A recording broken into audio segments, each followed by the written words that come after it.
तीन दिनिया फ्रांस गस्तरे प्रधानमंत्री नरेंद्र मोदी फ्रांस राष्ट्रपति इमानुएल मैक्रोन पेरिस रे आयोजित एआई एक्शन समिट रे सह अध्यक्षता करिवे।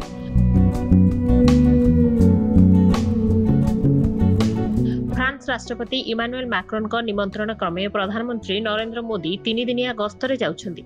सम्मेलन रे एआई सह जड़ित चैलेंज एवं एहार संभाव्य विपद विषय आलोचना कराजिबो। एहा परे प्रधानमंत्री मोदी एवं राष्ट्रपति Emmanuel Macron Bharat France CEO forum को मध्य संबोधित करिवे, जेउथिरे उभय देशर श्रेष्ठ शिल्पपति माने अंश ग्रहण करिवे।